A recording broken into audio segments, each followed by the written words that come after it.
এই দম্পতিটা নিজেদের সন্তানকে ভালোভাবে জন্ম দেওয়ার জন্য শহরের কোলাহল ছেড়ে চলে যায় জঙ্গলে ঘেরা একটা নির্জন পরিবেশে। এখানে থাকা প্রত্যেকটা মানুষই তাদেরকে খুব সহজেই আপন করে নেয়, কিন্তু তারা তো আর জানতো না এই জঙ্গলের মধ্যে লুকিয়ে আছে এমন এক অদ্ভুত প্রাণী যা তাদের জীবনটাকে উলটপালট করে দেবে।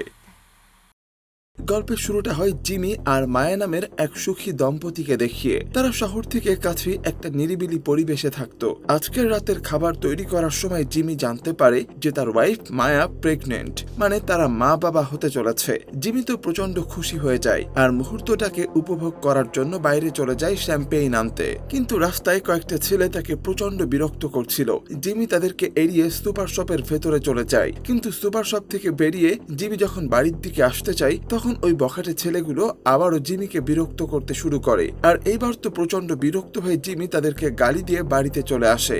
গালি শুনেই তো ওই বখাটে ছেলেগুলো জিমির বাড়ি পর্যন্ত চলে আসে আর তাকে এলোপাথারি মারতে থাকে। এদিকে তো বাথরুমের মধ্যে থাকা অবস্থায় মারামারির শব্দ শুনে মায়া দ্রুত পুলিশকে ফোন করে তার বাড়িতে আসতে বলে। কিন্তু এই বখাটে ছেলেগুলো তখন বাথরুমের দরজা ভেঙে মায়ের উপরে টর্চার করতে শুরু করে। কিন্তু এরপর যখন বাড়ির পাশে পুলিশের গাড়ির সাইরেন শুনতে পায় তখনই বখাটে ছেলেগুলো তাদেরকে হুমকি দিয়ে সেখান থেকে পালিয়ে যায়। হঠাৎ করে এমন ঘটনার কারণে তারা দুজনেই অনেক কান্না করতে থাকে। অন্যদিকে আমরা একটা পরিত্যক্ত ঘর দেখতে পাই, যার বাইরে একটা বয়স্ক মহিলা মরে পড়ে আছে। এই মহিলা ছিল জিমির আন্টি, আর যেহেতু হঠাৎ করে জিমিদের সঙ্গে ওই ঘটনা ঘটেছে তাই তার আন্টির মৃত্যুর পর জিমি তার ওয়াইফকে নিয়ে তাদের শহর থেকে বহু দূরে তার আন্টির বাড়িতে থাকার জন্য চলে আসে। আয়ারল্যান্ডের একটা শুনশান আর প্রচন্ড নিরিবিলি জঙ্গলের মধ্যে তার আন্টির এই বাড়িটা। তার আন্টি নিঃসন্তান থাকার কারণেই এই পুরো বাড়িটা তিনি জিমির নামে লিখে দিয়ে যান। জিমিরা যখন সেখানে পৌঁছায় তখন এলিসন নামে জিমির আন্টির এক প্রতিবেশী তাদের কাছে এসে জিমির আন্টির অনেক প্রশংসা করতে থাকে, কারণ এলিসনের সাথে জিমির আন্টির অনেক ভালো সম্পর্ক ছিল। কথা বলতে বলতে এলিসন তখন তাদেরকে আবার একটা অদ্ভুত ঘটনা জানায়। আসলে এই বাড়ির পেছনে একটা পরিত্যক্ত ঘরের মতো দেওয়াল ছিল, যেখানে নাকি জিমির আন্টি প্রতিদিন কিছুটা করে রক্তমাখা মাংস রেখে যেত।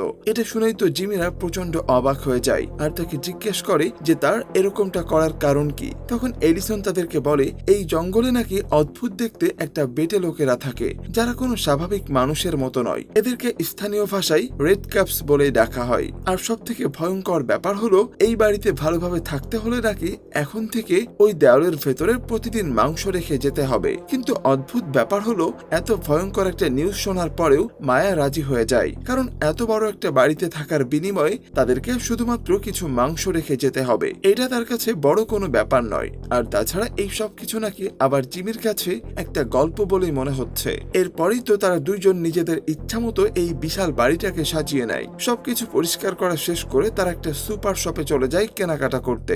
এখান থেকে তারা অনেক কিছু কেনাকাটা করে, কিন্তু অদ্ভুত ব্যাপার হলো দোকানদার তাদের কাছ থেকে 1 টাকাও নেয় না, কারণ জিমির আন্টি নাকি অনেক ভালো মানুষ ছিলেন আর তার মৃত্যুর পরে এই বাড়িতে আসা উপলক্ষে দোকান থেকে তাদের সকল জিনিসপত্রই উপহার হিসাবে দেয়া হয়েছে। ফ্রিতে এত জিনিসপত্র পাওয়াতে তো মায়া ভীষণ খুশি হয়ে বাড়ির দিকে ফিরতে থাকে। তবে বাড়ি ফেরার আগে তাদের উপর আবার একটা কুকুর এসে হামলা করে। এই কুকুরটির মালিকও তখন সেখানে ছিল, কিন্তু সে কুকুরটিকে কিছুই বলছিল না। আর এটা দেখে তারা দুজনে আবার বেশ অবাক হয়ে যায়। তবে এসব কিছুকে তখন খুব একটা বেশি পাত্তা না দিয়ে তারা সেখানকার একটা স্থানীয় ক্লাবে চলে যায়। কিন্তু ক্লাবে ঢোকার পর তারা দেখে যে ক্লাবের সবাই এক নজরে তাদের দিকে অদ্ভুত দৃষ্টিতে তাকিয়ে আছে। তারা তো এটা দেখে প্রথমে একটু ভয় পেয়ে যায়, কিন্তু পরে বুঝতে পারে যে ক্লাবের সবাই আসলে তাদের সঙ্গে মজা করছিল, কারণ কিছুক্ষণ পর এই ক্লাবের সবাই মিলে একসঙ্গে তাদেরকে সেখানে ওয়েলকাম জানায়। ওখানকার প্রত্যেকটা মানুষই প্রচন্ড মিশুক। মাত্র একদিনে যেন জিমি আর মায়া পুরো পরিবারের মতো হয়ে গিয়েছে। এখানে রবিন নামের একজন বৃদ্ধ লোক তাদের সঙ্গে গল্প করতে থাকে। গল্প করতে করতে এক পর্যায়ে রবিন তাদেরকে বলে যে এখানে ওয়েলিং নামের একটা পরিবার আছে, ওদের সঙ্গে যেন আবার বেশি মিশতে যেও না। আর ওই ওয়েলিং পরিবারটাই ছিল সেই মোটা লোকটা, মানে যার কুকুর একটু আগে জিমি আর মায়াকে কামড়াতে এসেছিল। এই কথাগুলো বলেই তো রবিন সেখান থেকে চলে যায়, আর সঙ্গে সঙ্গে সেখানে এলিসন এসে বসে পড়ে তাদের সঙ্গে গল্প করার জন্য। এলিসন তো এসে তাদের কাছে জানতে চাই যে গতকাল কি তোমরা রেড ক্যাপসের জন্য মাংস রেখেছিলে। তবে গতকালকের মায়া ওই মাংস রাখার কথা একদম ভুলে গিয়েছিল। এটা শুনেই তো এলিসন অনেক ভয় পেয়ে যায়। সে মায়াকে পাশের একটা রুমে ডেকে বলে, ঘুমাইয়া তুমি যদি এই কাজ কাজটা ঠিকঠাক ভাবে করতে না পারো তাহলে আমাকে বলো, কিন্তু এমন ইম্পর্টেন্ট একটা কাজকে তুমি এইভাবে অবহেলা করতে পারো না। রেড ক্যাপসদের ক্ষুধার্ত রাখা কিন্তু মোটেও উচিত নয়। ভালো থাকতে হলে কিন্তু তোমাকে প্রতিদিন ওই দেয়ালের কাছে গিয়ে মাংস রাখতে হবে। এলিসনের এরকম কথা শুনে তো মায়া অনেক অপমান বোধ করতে থাকে। এত বড় বাড়ির বিনিময়ে এসে একটু মাংস দিতে পারছিল না, এটাই তাকে বেশি হিট করছিল। এরপর সে তো এলিসনের কাছে ক্ষমা চেয়ে বলে যে আর আমার এরকম ভুল হবে না, প্রতিদিনই আমি গিয়ে ওদের জন্য মাংস রেখে আসবো। এরপরে আমরা সেই বৃদ্ধ লোক রবিনকে দেখতে পাই। তার হাত থেকে কুকুরটা ছুটে গিয়ে জঙ্গলের মধ্যে চলে যায়। রবিনও তার কুকুরকে খুঁজতে খুঁজতে জঙ্গলের মধ্যে চলে যায়, আর সেখানে গিয়ে সে অদ্ভুত একটা বেটে লোককে দাঁড়িয়ে থাকতে দেখে। তবে কিছু বুঝে ওঠার আগেই ওই বেটে লোকটা রবিনের উপর হামলা করে দেয়। এদিকে মায়া আর জিমি যখন রাতের বেলায় ঘুমাচ্ছিল তখন তারা বুঝতে পেরেছে তাদের ঘরের মধ্যে কোনো চোর ঢুকেছে, তাই তারা দ্রুত নিচে চলে যায়। তবে সেখানে গিয়ে দেখতে পায় তাদের বাড়িতে যে জিনিসপত্র ভেঙে গিয়েছে এগুলো ঠিক করার জন্য ওয়েলিং পরিবারের সবাই এখানে চলে এসেছে। তাদের আন্তরিক ব্যবহার দেখে তো মায়া আর জিম প্রচন্ড অবাক হয়ে যায়। তখন ওয়েলিং পরিবারের সবাইকে কাজে লাগিয়ে জিমি ভাইকে নিয়ে বেরিয়ে পড়ে কিছু গ্রোসারি শপিং করার জন্য।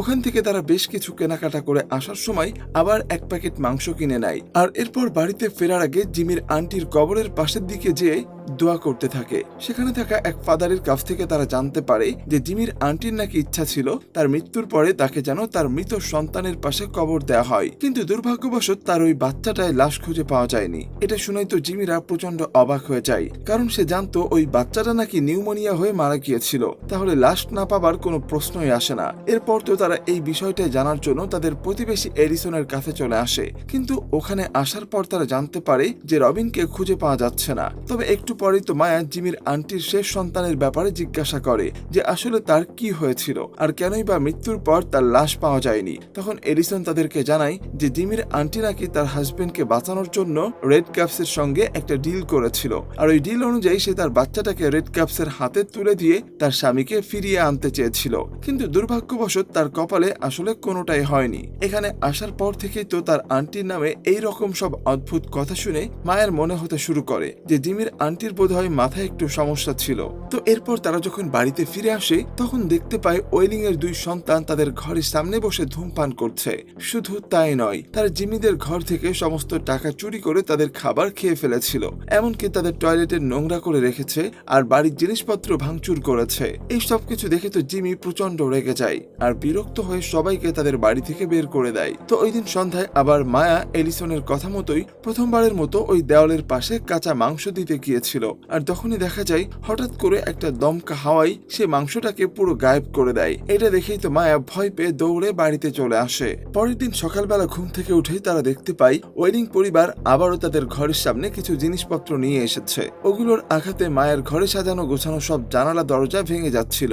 জিমি তো এসব দেখে প্রচন্ড রেগে যায়, আর বাইরে এসে তো ওয়েন নামের একটা মোটা লোকটাকে গালি দিতে শুরু করে। এটা দেখে আবার ওই বখাটে দুই ভাই বোন জিমির সঙ্গে ঝগড়া বাঁধিয়ে ফেলে, আর তখনই তো মিস্টার ওয়েলিং এসে ওয়েনকে মারতে থাকে। সে আসলে তার কাছে বিন্দুমাত্র ভুল যাচ্ছিল না, কিন্তু মায়া এসে কোনোভাবে তাকে শান্ত করে, আর এরপর সে চলে যায় ওখানে থাকা আগাছাগুলোকে পরিষ্কার করতে। ঠিক ওই সময় আবার সেই দেওয়ালের ভেতর থেকে একটা কুকুরের ডাক শুনতে পায়। মায়া ভাবছিল যে এটা হয়তোবা সেই বৃদ্ধ রমেনের হারিয়ে যাওয়া কুকুরটি, তাই সে ওই কুকুরটাকে খোঁজার জন্য দরজার অপর পাশে চলে যায়। আর এই পাশটা পুরো ঘন জঙ্গলে ঢাকা। মায়া তো তবুও সাহস করে ভেতরে চলে যায়। ওই সময় আবার সেই কুকুরটাকেও পেয়ে যায়, কিন্তু দেখে মনে হচ্ছিল যে কুকুরটা মায়াকে তার দিকে ডাকছে। মায়া তখন ওই কুকুরটার পেছনে যেতে শুরু করে। কিছুটা দূর যাওয়ার পরেই তো মায়া কিছু গাছগাছালির ভেতরে অদ্ভুত একটা ছোট্ট ঘর দেখতে পায়। এটা দেখতে এতটাই ভয়ঙ্কর ছিল যে মায়া কোনোভাবেই সাহস করে ঘরের মধ্যে যেতে পারছিল না, তাই সে ওই কুকুরটাকে না নিয়েই বাড়ি থেকে আসতে শুরু করে। কিন্তু একটু সামনে এগোতেই মায়ের সঙ্গে সেখানে ওয়েনের দেখা হয়ে যায়। জঙ্গলের মধ্যে মন খারাপ করে বসেছিল, কারণ তার বাবা তাকে প্রতিদিন মারধর করে। এর পেছনে একটাই কারণ, ওয়েন নাকি তার ভাই বোনের মতো ওরকম স্মার্ট না। সে তার শরীরের জন্য ভালোভাবে কাজও করতে পারতো না, এর জন্য সে জঙ্গলে এসে মন খারাপ করে বসেছিল। এটা দেখে তো মায়া তাকে সান্ত্বনা দিতে থাকে। তখনই ওয়েন মায়ের হাতটা চেপে ধরে বলে যে আমি তোমাকে অনেক পছন্দ করি। সে তো রীতিমতো মায়ের সঙ্গে সেখানে জড়াজড়ি করতে শুরু করে। ঠিক তখনই তো দৃশ্য পরিবর্তন হয়ে যায় আর আমরা দেখতে পাই যে মায়া দৌড়াতে দৌড়াতে তার বাড়ির দিকে আসছে। সে প্রচন্ড ভয় পেয়ে তার হাজবেন্ডের কাছে বলতে থাকে, তাড়াতাড়ি করে আমার সঙ্গে আসো, আমি তোমাকে কিছু একটা দেখাতে চাই। জিমি তো কিছুই বুঝতে পারছিল না, কিন্তু সে শুধুমাত্র তার ওয়াইফের কথা রাখতে তার সঙ্গে জঙ্গলের ভেতরে চলে যায়। তখন মায়া তাকে বলে যে এখানে আমাকে ওয়েন মারার চেষ্টা করেছিল। আমি যখন বাঁচার জন্য চিৎকার করতে থাকি তখনই জঙ্গলের ভেতর থেকে অদ্ভুত দেখতে কিছু বেটে মানুষ এসে ওয়েনকে মেরে ফেলে। মায়া তখন আরো বলে যে ঠিক এই জায়গাটা ওয়েনের লাশ পড়েছিল আর এখানে একটা অদ্ভুত দেখতে ঘরও ছিল। কিন্তু এসব আজগুবি কথা শুনে তো সে প্রচন্ড রেগে যায়, কারণ এখানে না আছে কোনো ঘর, না আছে কারো লাশ। জিমি তো মায়ের এই পাগলামিতে প্রচন্ড রেগে যায় আর সোজা চলে যায় একটা বারে। তখনই দেখা যায় সেই বারে আবার ওয়েনের খোঁজ করতে তার দুই ভাই বোন রকি আর নীলা চলে আসে। সেখানে এসে তো ওয়েনের নিখোঁজের কারণ হিসাবে তারা জিমিকে দায়ী করে। তারা জিমিকে বিভিন্ন রকম জিজ্ঞাসাবাদ করতে শুরু করে, এমনকি অনেক বেশি কথাও বলে। কিন্তু বাড়ির লোকেরা তো ভালো করে জানতো যে জিমি অনেক ভালো মানুষ, তাই তারা উল্টো তখন রকি আর নীলাকেই তখন বাড়ি থেকে চলে যেতে বলে। অন্যদিকে মায়া আর ঠিক ওই সময় সে বাইরে তাকাতেই দেখতে পায় তার ঘরের জানালা খুলে অদ্ভুত দেখতে একটা রেড ক্যাপ চলে আসে। ওই রেড ক্যাপসটি একটা ব্যাগের মধ্যে করে ওয়েনের কাটা মাথাটা নিয়ে আসে মায়াকে উপহার দেওয়ার জন্য। মায়া তো প্রথমে প্রচন্ড ভয় পেয়ে যায়, কিন্তু এরপরে সে বুদ্ধি করে তার ফোন দিয়ে ওই রেড ক্যাপসটির কয়েকটা ছবি তুলে রাখে। এরপর জিমি যখন বাড়ি থেকে বাড়িতে ফিরে আসে তখন মায়া তো প্রথমেই তাকে ওই ওয়েনের সেই কাটা মাথাটা দেখায়। জিমি তো প্রচন্ড ভয় পেয়ে যায় আর এরপর মায়া জিমিকে রেড ক্যাপসের ওই ছবিগুলো দেখায়। তারা দুজনে এবার ভালোভাবেই বুঝতে পারে যে ওই রেড ক্যাপসের কথা কোনো কল্প কাহিনী নয়, বাস্তবে তাদের অস্তিত্ব আছে। এই পৃথিবীতে তারা মানুষের মতোই বসবাস করে। তো একটু পরে আবার দেখা যায় ওয়েনের বাবা সেখানে চলে আসে। তার ওই দুই ছেলে মেয়েকে সঙ্গে নিয়ে সে ওয়েনকে খুঁজতে থাকে। তাদেরকে দেখেই তো জিমি অনেক ভয় পেয়ে যায় আর দরজার ভেতর থেকে চিৎকার করে বলতে থাকে, আমি ওয়েনের ব্যাপারে কিছুই জানি না। কিন্তু ওয়েনের বাবা মিস্টার ওয়েলিং তো জিমির কথা বিশ্বাস করে না, তাই তার ছেলে রকি তখন জানালা ভেঙেই তো ওই বিল্ডিং এর মধ্যে ঢোকার চেষ্টা করে। অন্যদিকে সেই সময় আবার মায়া ওয়েনের সেই কাটা মাথাটা লুকানোর জন্য জানালা দিয়ে বাইরে পালাতে যায়, কিন্তু দুর্ভাগ্যবশত ওয়েনের কাটা মাথাটি মায়ের হাত থেকে সোজা গিয়ে নীলার সামনেই পড়ে। নীলা তখন তার ভাইয়ের কাটা মাথাটা নিয়ে সোজা চলে যায় তার বাবার কাছে। চোখের সামনে ছেলের কাটা মাথা দেখে মিস্টার ওয়েলিং প্রচন্ড রেগে যায় আর মায়া আর জিমিকে মারার জন্য তাদের ঘরের মধ্যেই ঢুকে পড়ে। ঢুকেই তো তারা সবকিছু ভাঙচুর করতে শুরু করে। এদিকে মায়া বিপদ বুঝতে পেরে তো আগেই ঘর থেকে বেরিয়ে জঙ্গলের মধ্যে দৌড়ে চলে আসে আর এখন রকিদের হাত থেকে বাঁচতে সে জঙ্গলের মধ্যে এসে সে রেড ক্যাপসদের খুঁজতে থাকে। এদিকে রকি তো জিমিকে প্রায় মেরেই ফেলেছিল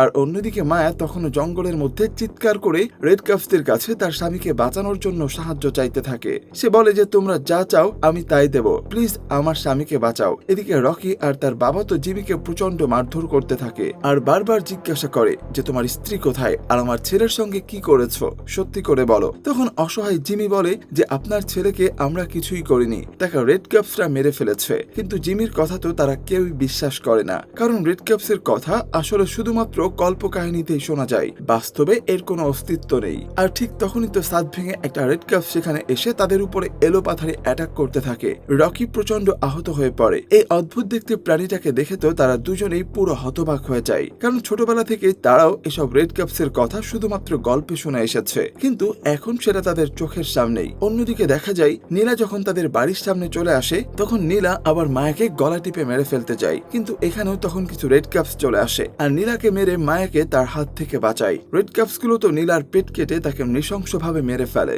অন্যদিকে রকি যখন গাড়ি নিয়ে সেখান থেকে পালানোর চেষ্টা করছিল তখন আরেক দল রেড ক্যাপস এসে রকিকে সেখানে গলা কেটেই মেরে ফেলে। নিজের চোখের সামনে আরেক ছেলের এইভাবে মৃত্যু দেখে তো এবার মিস্টার ওয়েলিং প্রচন্ড রেগে যায় আর গাড়ি থেকে বন্দুকটা বের করে নিয়ে আসে, কিন্তু ততক্ষণে মায়াকে বাঁচাতে সেখানে জিমি চলে আসে। মিস্টার ওয়েলিং তখন গুলি করে একটা রেড ক্যাপসকে মেরে ফেলে। বাকি রেড ক্যাপস গুলো তখন গুলির শব্দ শুনেই দ্রুত সেখান থেকে পালিয়ে যায়। মিস্টার ওয়েলিং তো রাগের বশে জিমিকেও গুলি করে আর শেষে যখন সে মায়াকে গুলি করতে যায় ঠিক তখনই রবিনের কুকুরটি এসে তার উপর আক্রমণ করে আর এই সুযোগে মায়া নিচে পড়ে থাকা বন্দুকটি দিয়ে ওয়েলিংকে গুলি করে ফেলে। পরিবেশটা যখন একটু শান্ত হয় তখন আবার সমস্ত রেড ক্যাপসরা এসে নিচে পড়ে থাকা লাশগুলোকে টেনে নিয়ে যায়। এই রাতে আবার মায়ের প্রসব বেদনা শুরু হয়। সারা রাত মায়া প্রসব বেদনা সহ্য করার পর সকালবেলা মায়া ফুটফুটে একটা মেয়ে শিশুর জন্ম দেয়। তখন আহত অবস্থায় জিমি চলে যায় এখানকার একটা সুপার শপে তার স্ত্রী সন্তানের জন্য কিছু প্রয়োজনীয় খাবার আনতে। তারা তাদের এই নতুন সন্তানকে নিয়ে আবারও তাদের জীবনটা সুন্দর করে সাজাতে থাকে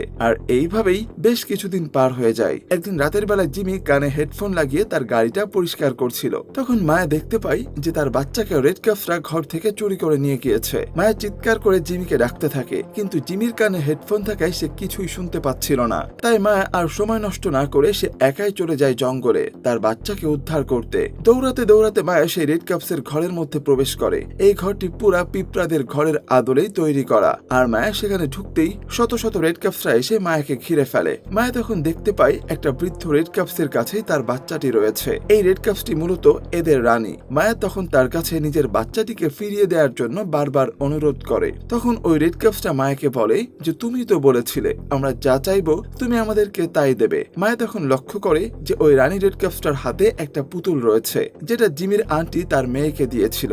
এর মানে হলো এই রানী রেড ক্যাপসটা আর কেউ নয়, সে হলো মেবলিনের মানে জিমির আন্টির মেয়ে, যাকে জিমির আন্টি ছোটবেলায় তার হাজবেন্ডকে জীবিত করার জন্য রেড ক্যাপসের হাতে উৎসর্গ করেছিল। মায়া তখন বুঝতে পারে যে তাহলে রেড ক্যাপসদের পরবর্তী রানী হয়তো হবে মায়ের এই বাচ্চা মেয়েটি। এসব শুনেই তো মায়া প্রচন্ড রেগে যায়। তাই নিজের বাচ্চাকে বাঁচাতে প্রথমে ওখানে থাকা একটা রেড ক্যাপসকে হত্যা করে আর এরপর ওই রানীকেও মেরে ফেলে। এটা দেখে আবার সেখানে থাকা বাকি রেড ক্যাপসরা মায়াকেই তাদের রানী হিসাবে মানতে থাকে আর মাথা ঝুঁকে তাদেরকে সম্মান জানায়। মায়া তখন এই রেড ক্যাপসদের সাহায্যে তার মেয়েকে নিরাপদে ফিরিয়ে আনে। কিন্তু সে যখন জিমির কাছে আসে তখন দেখা যায় তার সঙ্গে কিছু রেড ক্যাপসরা এসেছে। তারাও মায়াকে তাদের মা বলেই ডাকছিল। এরপর মায়া তার মেয়েটিকে তার হাজবেন্ডের কাছে তুলে দেয়, কারণ এখন থেকে মায়াও রেড ক্যাপসদের সঙ্গে তাদের এই গুহাতে গিয়েই থাকবে। মানে সে এখন গিয়ে ওই রানীর সিংহাসনটাকেই দখল করবে। গল্পের এন্ডিংটা আমার কাছে একটু এলোমেলো লেগেছে, কারণ যে বাচ্চার জন্য মায়া এত কিছু ত্যাগ করলো, শেষমেশ সেই বাচ্চাকে ছেড়ে সে রেড ক্যাপসদের রানী হয়ে গেল। মায়ের এই কাজটা করা কি ঠিক হয়েছে গাইস? সেটা কিন্তু আপনারা আমাকে কমেন্ট করে জানাতে পারেন। তো আজ এই পর্যন্তই, দেখা হবে পরবর্তী কোনো গল্পে। সে পর্যন্ত সবাই ভালো থাকবেন, সুস্থ থাকবেন এই আশা ব্যক্ত করে এখানেই শেষ করছি। আল্লাহ হাফেজ।